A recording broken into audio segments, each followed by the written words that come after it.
Gabi po sa inyo, magandang gabi po. Natin umpisa, may tanong po sa akin. Anong best food daw po for a healthy bones? O baka siguro, anong mga pagkain para maging healthy yung buto?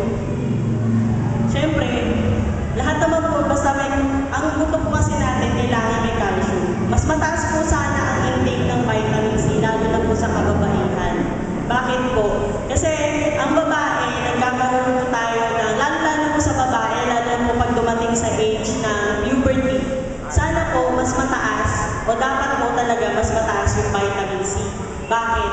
Kasi yun po yung nagbabind sa buto para maging mas matibay ito. At monthly, sabi ko nga po, ang mga kababaihan is nagkakaroon ng monthly period.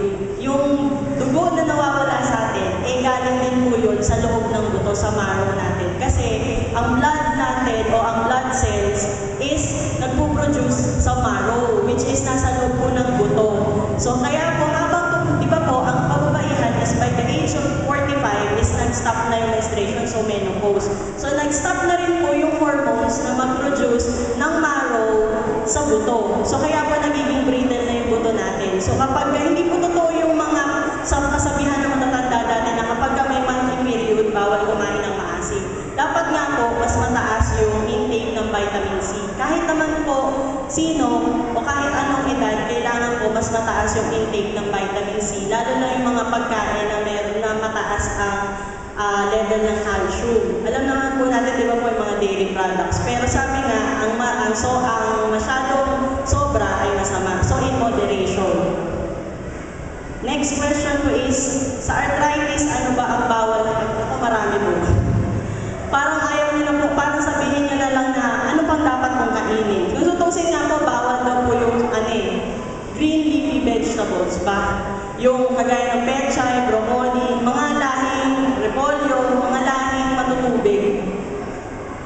Kagaya sa beans, ang dami pong bawal na. Lalo na kung lahat nga po ng sobra ay bawal eh. Pwede once po na nagkaroon na ng arthritis, lalo na po gouty, dahil nga po ang gouty ay galing, ang pinakasanhi ay galing sa pagkain natin. Yung dapat na na-absorb ng buto natin, ng nutrisyon ng ating katawan, ay hindi na-absorb, napupunta o na-stuck lang sa ating mga joint, kaya nagiging gouty. Yan po ay kaya po dapat in moderation. Kung sa isang linggo, nakakain na lang ng beans, na alam natin isa ring trigger point ng arthritis ng pag-atake nito, sana hanggang pangalawang servings na lang sa isang linggo. Huwag na po sumobra pa doon. Ganun din po, kung meron ng arthritis, mas best po na meron tayong, ewan ko po kasi karamihan may doktor po na hindi naniniwala dun sa mga herbal. Pero usually, virgin coconut oil plus luyang dilaw, tigtigin niyo po, tapos ihalo. Mainit po kasi yung katas ng luyang dilaw.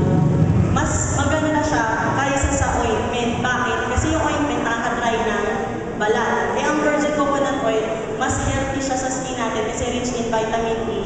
Tsaka meron pa siyang content na yung, ano po ba yung sa gatas ng nanay, yung unang gatas ng nanay. Mas maganda pa, mas mataas pa yung content ng virgin coconut oil kaysa sa nabibili natin ointment. Kaya mas maganda pa po yung pang-haplas, tapos saka po mag-medyas o mag-stocking. Yun po. So, punta na po tayo sa massage. Ano daw po ba yung benefits ng massage? Physiological. Pag sinabi po physiologic, sa loob ng katawan, nangyayari sa loob ng katawan natin.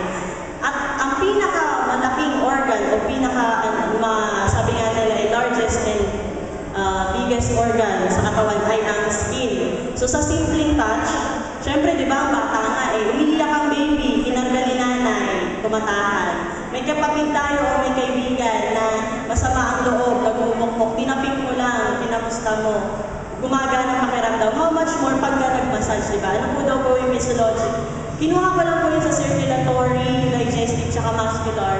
So sa circulatory, unang-una, ayan po, dilated blood vessels, improved blood circulation, decreased blood pressure, and replenish nutritive materials. Sa dapat natin mabilis. Bakit daw po dilated blood vessels? So ito ang dahilan. So na-massage ka, na-relax, bumukas ang lahat ng blood vessel o ugat sa katawan. Tumaas o gumanda ang blood circulation. Natural po, pag gumanda ang blood circulation, bababa si BP.